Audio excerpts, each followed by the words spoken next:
Good morning, everyone, and welcome to this week's CREST webinar. My name is Bill Giannone, and on behalf of everyone at the CREST Network, I want to welcome you to this week's presentation entitled Finish Strong, 5 Strategies to End the Year on a High Note. We're getting to that point in the year when we're pretty much resigned to where we're going to be and how we're going to finish out, and I'm going to talk about a few strategies here that maybe can change that dynamic a little bit and put you on a better path towards a successful finish to the year. Any of us who are sports fans know that this is a real big thing, especially in football.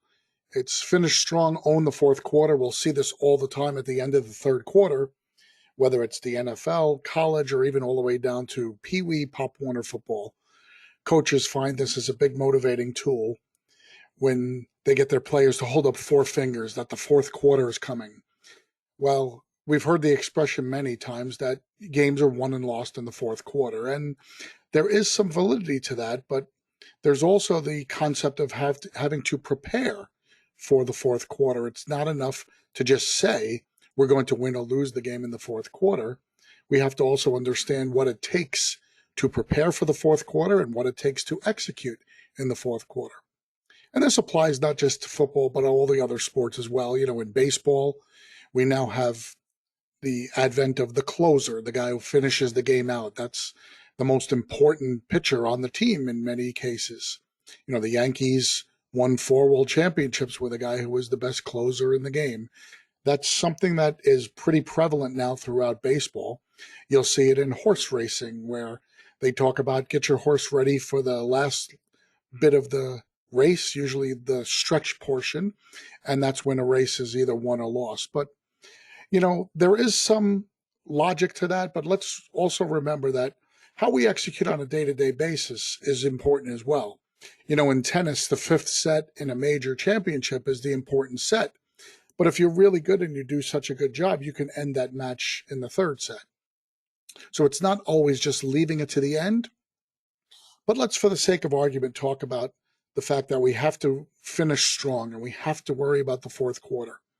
I'm going to talk about a few things about the fourth quarter that you may or may not realize, but they put things into perspective as to why it's important to get ready now in the month of September for the fourth quarter and to have a plan in place for you to execute and not just kind of take it as a whim. Why is it important to finish so strong? There's a few facts about the fourth quarter that I'm going to go over today, and some of them might be a little surprising. This first one, you might not even realize. All of your profit for this year will be earned in the fourth quarter. If you think about it, if you did no business at the end of the year, any money you may have made during the beginning of the year or the middle of the year is going to have a problem. Make sure you understand that, and you have to make sure that not only are you going to function properly, but you're also going to make sure that you excel a little bit more. That's a very important part. I want to make sure you understand. It's not good enough to coast home. We're going to talk about some ways to avoid coasting home.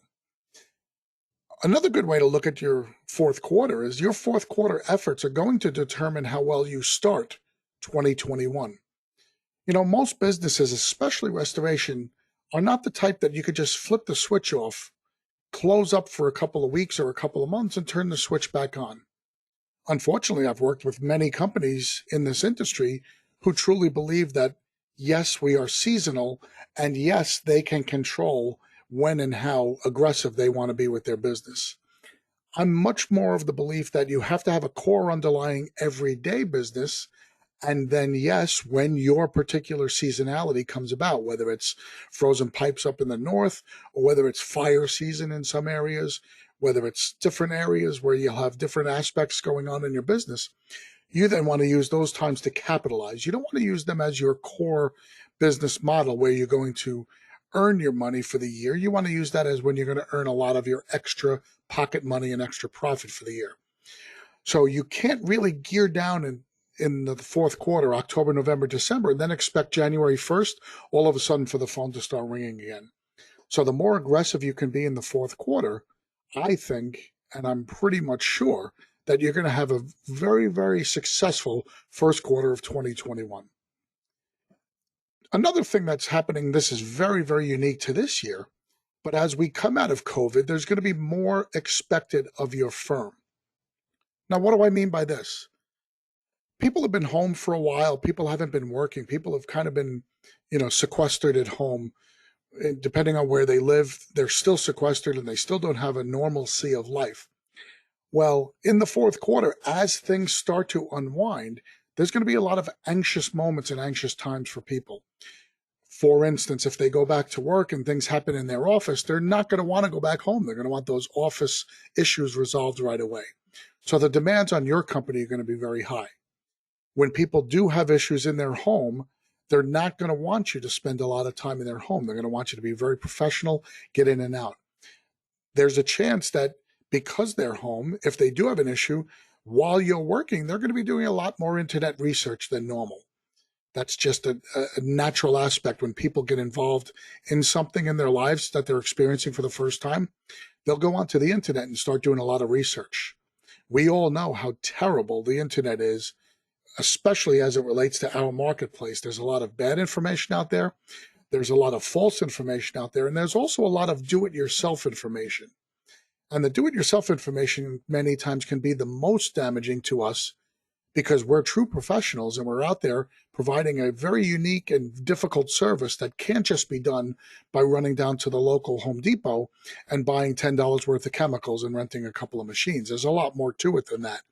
The problem is the expectations are going to be very high. So we're going to have to be very professional and set a very high standard. Allowing ourselves to slack off and allowing our B crews to handle all the work is not going to cut it.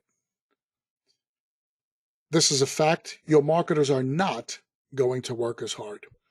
Dick can always talk much greater to the psychology behind marketing, but it's just a natural fact that marketers, especially if their compensation is based on certain criteria of thresholds, it's very important that they don't play the game. And what I mean by playing the game is if they know that there's no additional money involved in working really hard in November or December, they might take it a little time off, say, I've had a good year, I'm going to take it easy, and then I'm going to push it in the first quarter because I make a lot more commission in the first quarter or the second quarter than I do at the end. Make sure that you understand that they're going to not work as hard, and you need to make sure that their efforts are being tracked and that they are giving you not as much effort and maybe more effort. It's natural for them to say, well, nobody's working and the plumbers aren't coming into the office and everybody closes up at the end of the year, so I'm not going to be able to get in touch with them.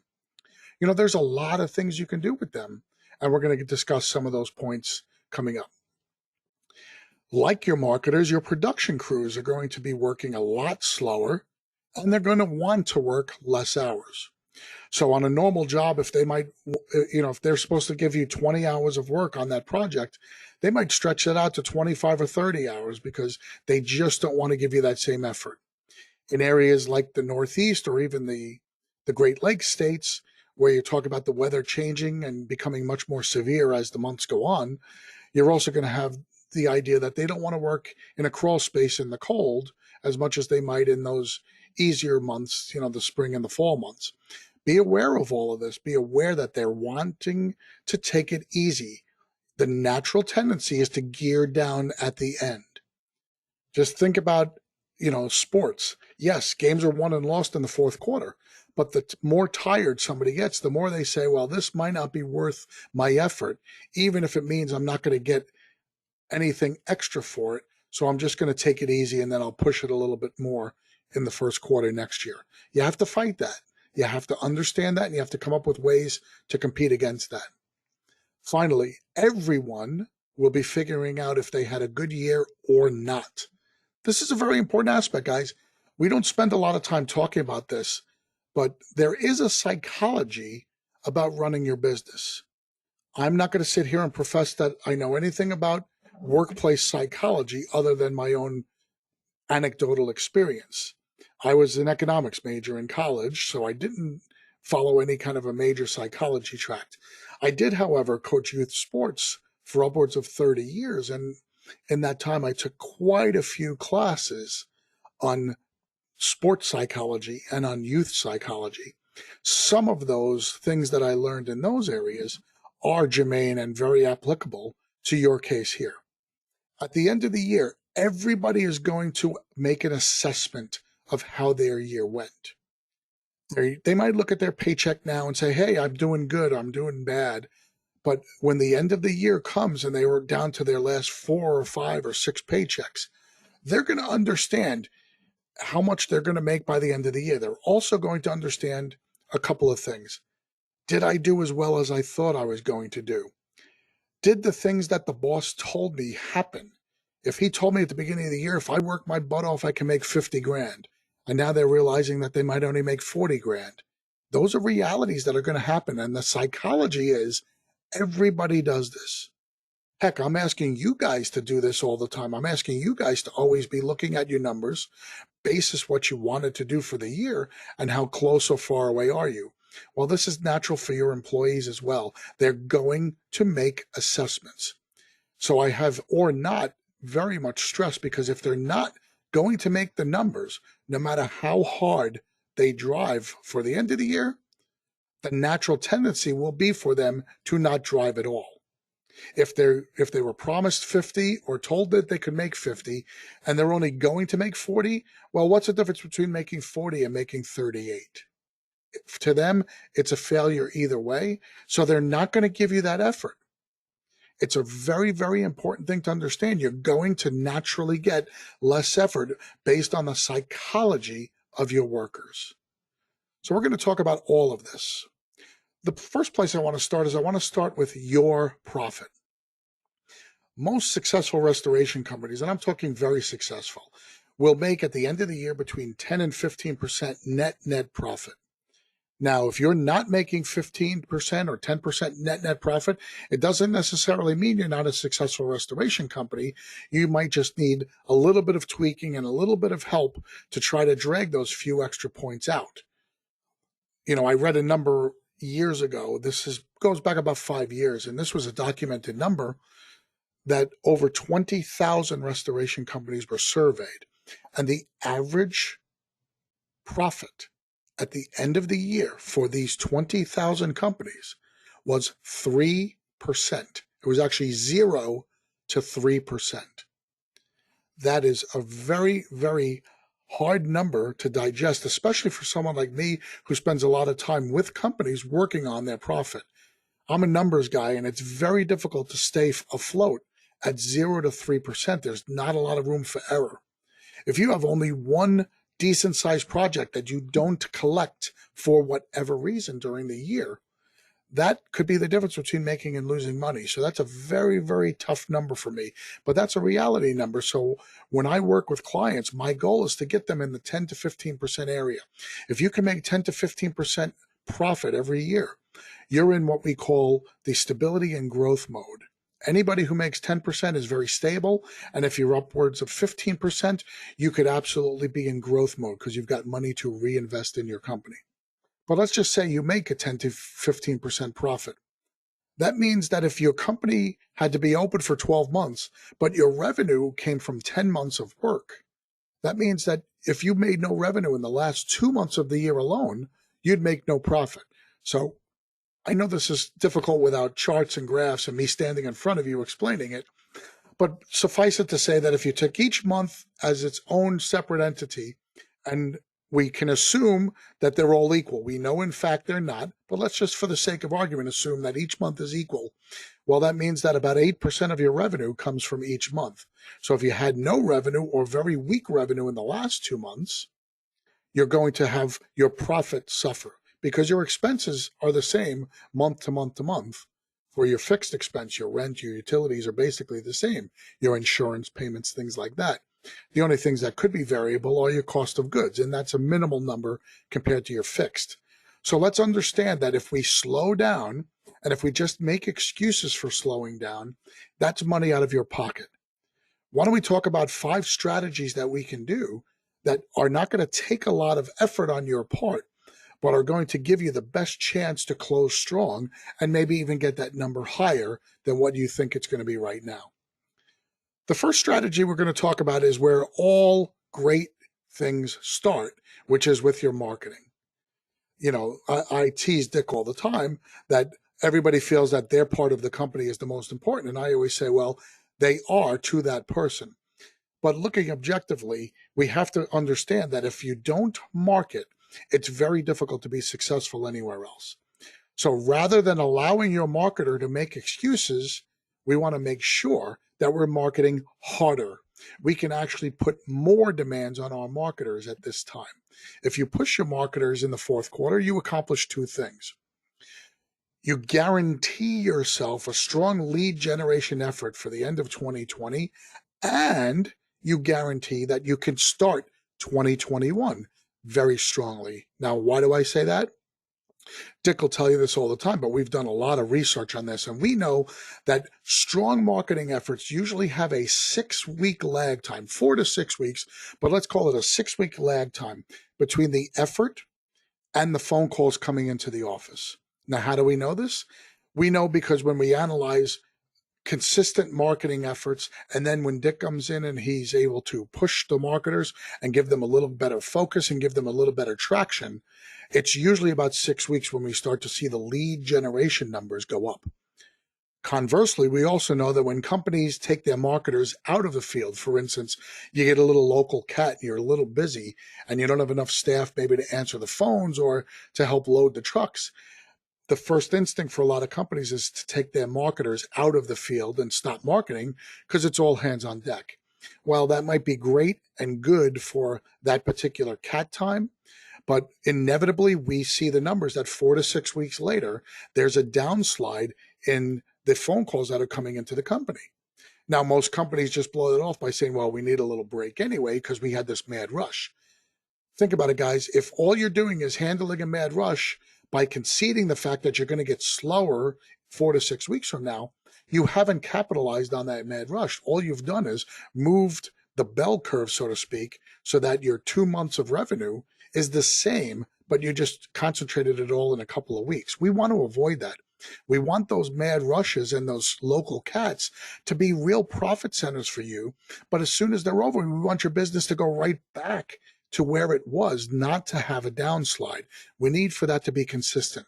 So number one, it guarantees not only a good end of 2020, but it guarantees a good start to 2021. The second thing it does is it takes that natural tendency of the marketer away, which is for him to slow down a little bit at the end of the year because he doesn't want to, quote unquote, pad his numbers. What do we usually do when we set our budgets for next year or when we set our expectations? We usually look at what the guy did last year. So really smart marketers are not going to push it and put up a really high number for the end of this year if they think that it's not going to be achievable next year, because then no matter what they do next year, it's going to look like a failure. We don't want to allow them to play that game. We want them to be wildly successful in the fourth quarter. So we don't want to be able to let him have the opinion of taking it easy or playing his game. So we're going to send that message by pushing the marketing efforts. If any of you need help in trying to figure out exactly how to push your marketers, please give Dick a call. This is something that he is expert at. Within one conversation, he has a pretty good idea of what your current marketing capabilities are and how much of that is being taken up by your marketer. And he can put together a really simple program for your guys to make sure that they keep the pedal to the metal. Very important. Strategy number 2, set aggressive goals for your teams. You know, there was an old adage years back that, you know, the workers don't need to know what's going on in the company. All they need to know is that they're getting their paychecks and they're following their systems. And for many years, that's how management worked. And then there was a little phase where there was what we called collaborative management. We allowed the managers to open up a little bit to the workers, make them part of the process. I'm a big believer that the collaborative management has a place in our business. I don't think the workers need to know exactly how much money you take home every week or month. And I don't think they need to know exactly what your books are. You don't have to totally open them up. But in this case, at the end of this year, I really want you to make sure that your production teams, the guys out in the field, understand exactly what your plan is for the end of the year. I think you have to tell them we're not going to slow down, but I also want to make sure that you share your vision. Give them ideas. Hey, in the fourth quarter, we want to do 20 jobs a month. We want each of those jobs to be good-sized water jobs, we want to bill about 4,000 a job. So now in their heads, they understand what's expected of them. Maybe they're only doing about 15 jobs a month now. So it's important to tell them, guys, we don't expect this fourth quarter to be slowing down. So we don't expect you guys to be sitting around not doing a lot. And we don't want you to slow down working out there. We want to make sure that you have all of that. Finally, you have to meet with them and you have to discuss holiday schedules. Let them know when the company will be closed, but more importantly, get from them their expectations for their own remaining time. Many of you give your guys a week or two vacation on top of the holidays that the company's closed. Yes, there's on call, but we want to make sure we don't leave ourselves in a position where we're always going to be shorthanded the entire month of November and December. A lot of companies fall into that. You might have 8 technicians in your company if you're a fairly good sized company. All 8 technicians may have saved a week vacation for the holidays and want to be home with the kids. That all sounds great, and you want to be able to satisfy as many of those requests as possible. But to what expense? You can't go from having 8 technicians to having 2 on staff if you're going to keep pushing. So it's important to sit with them now. Sit with them in September. Many of my clients have worked it out so that in the employee handbooks that we created for them, it specifically says that all vacation requests for the end of the year must be submitted by the end of September. That way it gives management 3 full months to space those vacation requests out, to be fair, but not to be equal. If everybody wants the week between Christmas and New Year off, you can't logically give it to them. So you have to be fair on who you give it to. Maybe Charlie had it off last year, so now this year Joe is entitled to have it off, and Charlie may have to work that week. You have to do that, and the earlier you do that, the more you'll have stability in your operations. And that's very important, guys, because if we're telling the marketer to keep pushing, we certainly don't want to have a case where we're getting phone calls and we're not capable of answering those phone calls. Very important that we do that and make a clear vision for our guys on what we expect them to be able to do in the fourth quarter. Strategy 3 is going to be push your teams to greater heights. And this is a case where maybe all you're looking to do is to hold steady in the fourth quarter, and you're going to have a little bit of downtime. If you are going to have a little bit of downtime, let's use that downtime. Don't let the guys clean the air movers for the 4th time that week. Put the guys in classes. There's with this COVID, there's a proliferation of online certifications. That never occurred before, guys. Everything was hands-on. Now the IRCRC has authorized dozens, if not hundreds, of different teaching classes to get certified. What harm would it be to let your guys, if they're sitting around not doing a lot, to sit and take a class for a week and get another certification? Now you start 2021 with a much deeper staff. You've got more expertise. You now can start offering more services. Maybe you're a company that doesn't do mold all the time. You get your guys into that AMRT class, you get them trained and certified in mold. You make sure your insurances are covered, and you're off and running. You can now offer mold services. That's a great, very lucrative byproduct of water damage. It's sitting there waiting for you, and all it took was for your guys to take a couple of online classes. Very, very important that you push them. If they're not in the field, push them. Do more training. It's not just the training that they can get from an IRCRC cert. The CREST network, if you're a member of the CREST network, we've literally got hundreds of hours of videos that your teams can watch. We've got dozens and dozens of different applications that they can use. We've got white papers that they can read. We've got blogs that they can read, just different ideas and ways for them to learn. There are other companies out there like a Morefloods or a REITs that offer training as well, and many of our members are members of those organizations as well. There's no excuse at this time to have you guys sitting around and not moving forward. This is a way that you could put emphasis on your training and on their education. You're raising the bar. So that is, even though it's not helping your profit today, that's something that over the next 5 years is going to help your profit greatly. Strategy number 4, and owners, you're not going to want to hear this one, but this is a very important strategy psychologically. Again, I talk psychologically. It's important. You need to be visible throughout the quarter. Yes, as an owner, I don't want you, and I work with all of the owners that work with me, to try to get off the truck. We don't want owners to have to be at every project. We need to work on systems and processes to make sure the owner's not at every job. But there's a difference between being at every job and being invisible. You have to be around. You have to be with your company in the fourth quarter. People will want to act like you. People will want to act like a boss. If they see that you are there with them on that week between Christmas and New Year, or on that couple of days after Thanksgiving, they're not going to have ill feelings about having to work if they know you're working as well. You might sit there and say, well, I've earned the right as the owner to go take my 1 month ski trip out in Colorado while the rest of my company is pushing it and working hard for my profit. I fully understand that. All I'm going to ask you to do is to hold off till February before taking that ski trip. The end of the year is very important psychologically for your company because it closes out very strong and it allows you to open 2021 very strong. And from a psychological standpoint, nothing says to your workers that you're in it with them more than being there. Just be present. Be a cheerleader. Thank them. Tell them you understand that the family situation would be greater if everybody was home. But our business doesn't allow that, and you need to make sure they understand that.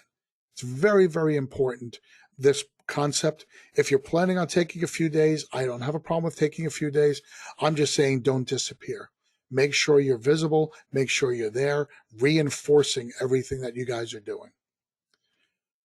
Finally, the last strategy we're going to talk about, and I'm going to go into some depth on this, is it's not enough to say what you expect and to be there with them. There has to be a carrot at the end of that stick. And the carrot has to be, you need to reward their success. If you set goals, you need to be able to generate ways for them to make more money. Okay? Additional compensation could take several different forms. One way could be commissions. Many companies don't pay commissions to their production staffs. Some companies do. Either way, I suggest that you put aside a percentage of your revenue to be distributed out for all of your efforts. Even the guys in the office who are working hard processing the paperwork, they deserve to get a little bit of a reward and appreciation for their efforts, because if we're asking them to work harder and to really come across the finish line strong, then people should be able to understand. I said to you before, all of your profit comes from the last couple months of the year. Well, if their efforts mean that you close stronger than you normally would have, every penny that's coming into that company at the end of the year is going into your pocket. There's technically more money to share with others. So in compensation, you can put aside a percentage and share that with your staff. If you're already paying commissions, think about upping the ante and giving them higher commissions. At one of the companies that I've been consulting with for a long time, we redesigned all the compensation packages. And here's what we did. For the marketers, we gave them a compensation package that set as a goal a number that we needed them to bring in so that all the bills got paid in the company. So for instance, this particular marketer needs to bring in $1.1 million of business. When they bring in $1.1 million of business, they get X amount of commissions, just a regular set amount. Now, for every dollar above 1.1 million in revenue that this gentleman brings in, his commission doubles. What that now does, it solves two problems. The first thing it does is it self-motivates him to want to bring in a lot of business at the end of the year. He's going to reach his 1.1 in the middle of October.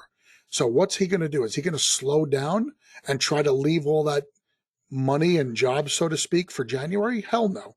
He's going to make twice as much money if that job comes in on December 31st than he would if the job comes in on January 1st. So he's going to keep pushing very, very hard. What it also does for the owner, it makes sure that the efforts of all the workers early on in the year are being done what I called shared pain, shared effort. We need to make sure our overhead is covered. Well, the math we did said that when this guy brought in 1.1 million along with the other efforts of the company, that would be enough revenue to cover all of the operating costs for the company. That was basically the break even point.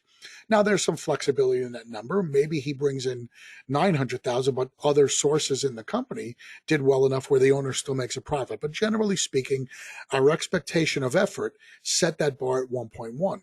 So now, if that's the case and we have met our obligations, when we do business that generates 80% gross profit, how much of that money is being spent on operations when he's at his 1.1 and above? Well, zero. We've already covered all our overhead. So instead of only having 10 or 15% profit from that amount of money, we've now got 80% profit. Logically, there's a lot more money for the owner to share. So we set it up that way. And guys, last year, his efforts in the fourth quarter were incredible. The downside is you can see where he may have taken his quote unquote fourth quarter malaise and carried that into January and February. So we were addressing that with a different program for January and February. Again, that was a very personal thing. And he maybe wanted to take it a little easy. And we didn't need him to do that because we obviously don't want that downslide like we talked about. The important thing to remember, though, is there are ways that you can set a commission structure up so that everybody wins. That's truly a win-win. If you're not a commission type person, you could set up a year-end bonus where you can articulate the exact goals you want the company to achieve.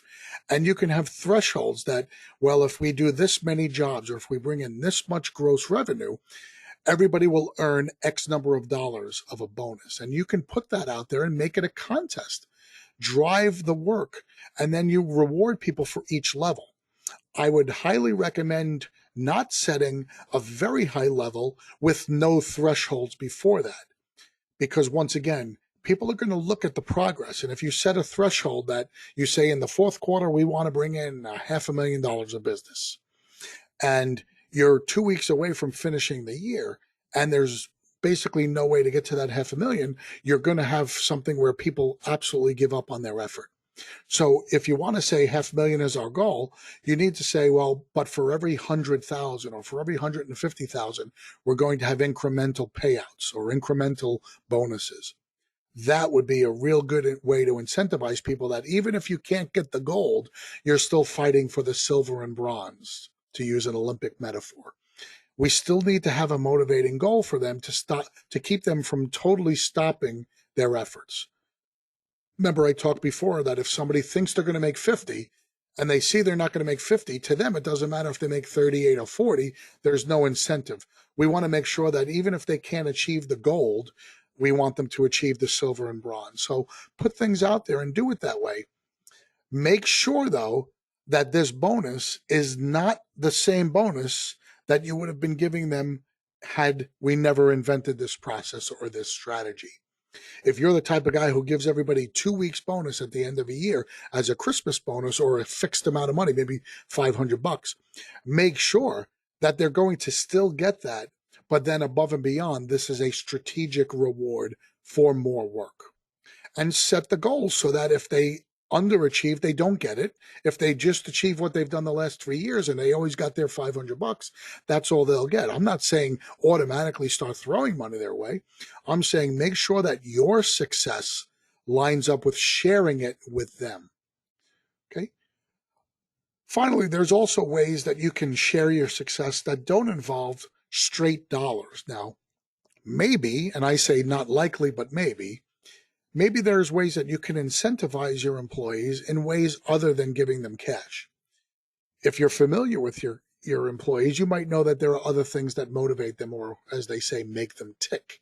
So let's find out. Maybe if you offered your marketer a family vacation, a week in Florida in March or whatever, if he reaches a certain goal, or maybe you offer them new computers or new equipment or a new moisture meter or something silly or crazy.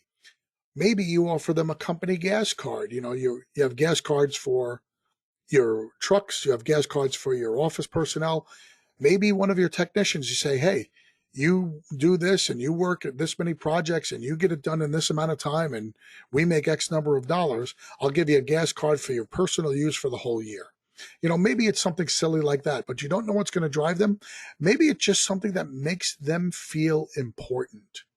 Money always works, but we also know that the number two thing that drives an employee after money is feeling like they're valued and feeling like they are an important part of the machine being the company.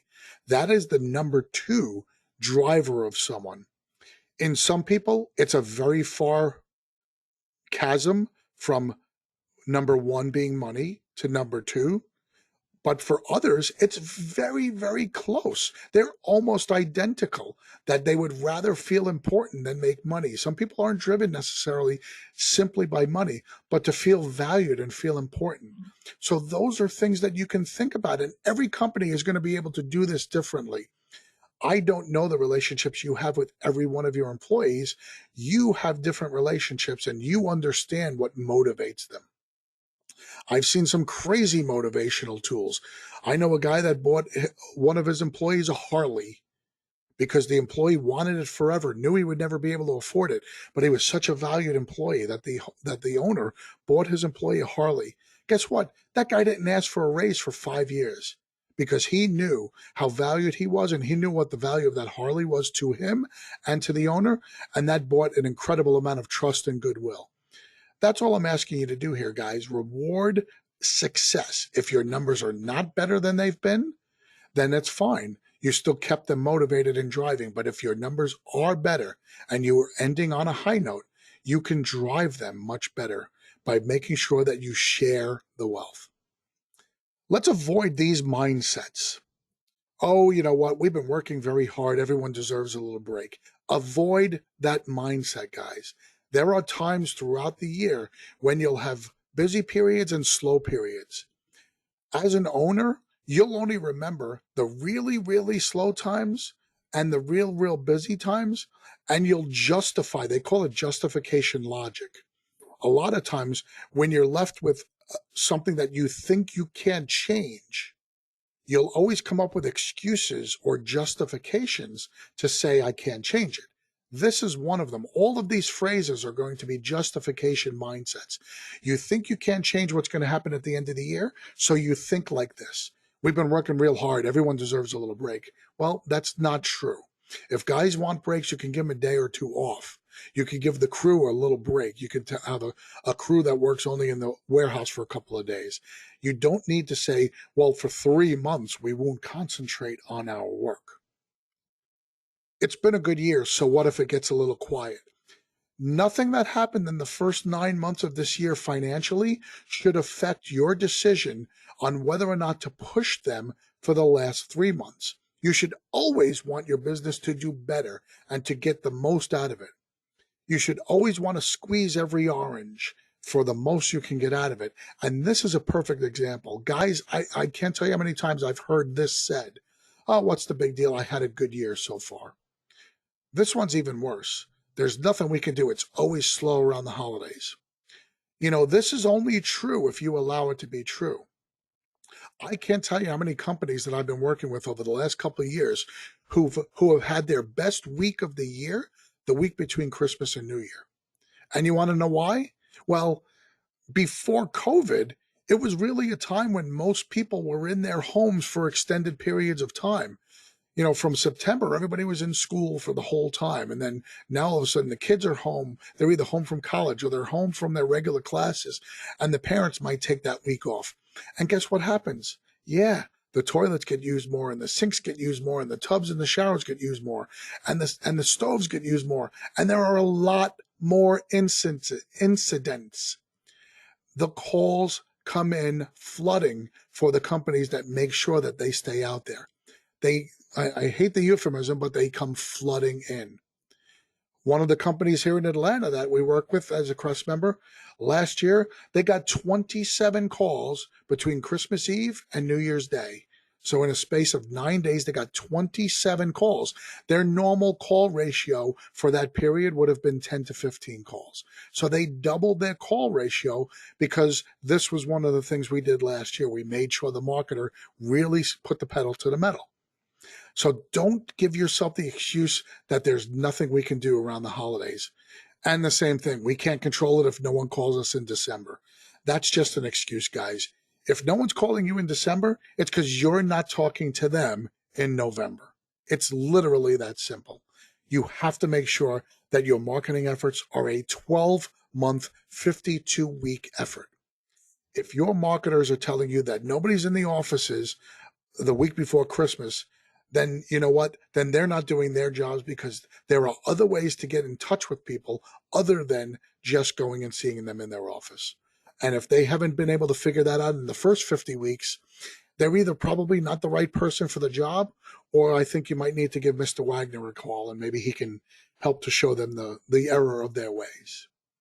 So let's review these 5 strategies for what happens in the fourth quarter. We have to market harder now. We have to keep the pedal to the metal, and we have to not accept the traditional excuses that there's just nothing we can do. How do we do that? We can incentivize our marketers for their efforts in the fourth quarter in a way that makes them want to put the effort forward. We have to set aggressive goals for our teams. We need to articulate clearly to our teams what we expect out of them. And I think it's important to give them number of jobs, type of jobs. We want to get a certain number of water jobs. If you're a company that does fires or a company that does other jobs, mold or asbestos, we have to put thresholds out there. We want to set expectations. Let them know what we expect of them. You know, we showed that picture in the very beginning slides of the football player holding up the 4 fingers, and we see this all the time. It's a big thing, and it's a big psychological thing for the team. Well, we can't get to the fourth quarter and win the game if the team isn't prepared. If you're a coach that only practices for an hour a day, and now you're in the fourth quarter of a football game, and now you're in hour 3 of that game, how could you have prepared your team properly for the fourth quarter if they don't even know what they're expecting to do? You know, you have to go through 2-minute offenses. You have to go through come from behind, how to milk the clock, how to use the clock to your advantage, when to use timeouts. Those are just football things. For your team, you have to let them know, here's what I expect you to do. Here's how much we're going to be driving. Here's how much work I want. Here's what I want the trucks to look like. Set these goals. If it's not about pushing your team on the goal place and for work, then it's about pushing them to greater heights. Expect them. Let them know that if it gets quiet, you're going to expect them to get another certification. You're going to invest in them. If you do this, you're buying goodwill. You're allowing your employees, and we've talked about this in other webinars, you're allowing your employees to see that you really care about them and you're investing in them.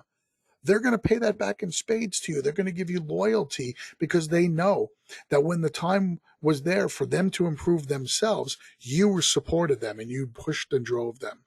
So you have to make sure you're doing that. You have to be visible throughout the quarter. Don't disappear in the fourth quarter. Yes, if you're working with me, we're going to spend a lot of time in the fourth quarter working on analysis for last year, analysis for the year coming forward, setting a budget for 2021. We're going to be looking on compensation packages. We might be looking at redoing your employee handbooks, maybe some contracts, getting the employees starting in 2021 with different responsibilities. We're going to do all of that in the fourth quarter if you're working with me. But even if you're not working with me, you need to be around. You need to make sure you're present. Make sure you are selling it. And I hate to use that term, but you're selling it to your team that you are with them. Finally, you need to reward their success and the company's success, and you need to share the wealth. If there's any questions you have on setting up a compensation, drop me an email and let me know what you're currently doing, and we'll get on the phone and we're going to go over a couple of things that might work specifically for you. There is no right plan for everybody. If you're a compensation and commission-based company, then enhancing the commissions might work. If you've never done that before, introducing it might work. If you're a bonus-based company, then introducing the concept of tiered bonuses and accelerated bonuses and greater bonuses based on their efforts, something that's quantifiable to them, might work real well. And like I said, if you've got really good relationships with your employees and you are able to see what makes them tick, something other than a cash payout might work as well. Vacations, some enhancements, some benefits, things like that can work really, really well for you. Those are things that I consider win-wins. And when Dick and I talk about working with your staff, we always want to try to find a place where it's a win-win. Dick talks a lot about never splitting the difference. And we've used that in a lot of different ways. We've used that for marketing techniques. We've used that in production when we're talking to adjusters and we don't want to compromise on our invoices. We never want to split the difference. Well, we never want to split the difference with our employees either, guys. We always want to make sure that the employees understand that if we work together with them and we provide them with the proper tools, we're in a mindset where 1 and 1 can equal 3. We can actually make it a true win-win where both parties can get more than what they expected out of the relationship if both parties put in. And that's why it's real important to understand that it's not good enough to just set expectations and drive like you're a mule team and you're just whipping them into submission. That might always work short term, but it will never work long term. The different strategies that we're talking about right now are going to be both short term, end of year 2020 successes, but these are all always going to work for you in the long run as well. So we can apply these any day of the year. I'm just giving these to you to start applying now to get ready for the fourth quarter. And I think these 5 strategies that are written right here, if you employ all 5 of them, you have a guaranteed successful fourth quarter. On behalf of Dick Wagner and everybody here at the CREST Network, I really want to thank you for your time today. I hope that you've gotten something out of this, and I hope that you'll share a lot of these ideas with your teams. If you need any advice or support at all, please feel free to reach out to both Dick or myself. And until next week, we thank you so much for being a valued member of the CREST Network, and we hope that everything's going great for you guys and continued success. Have a great day.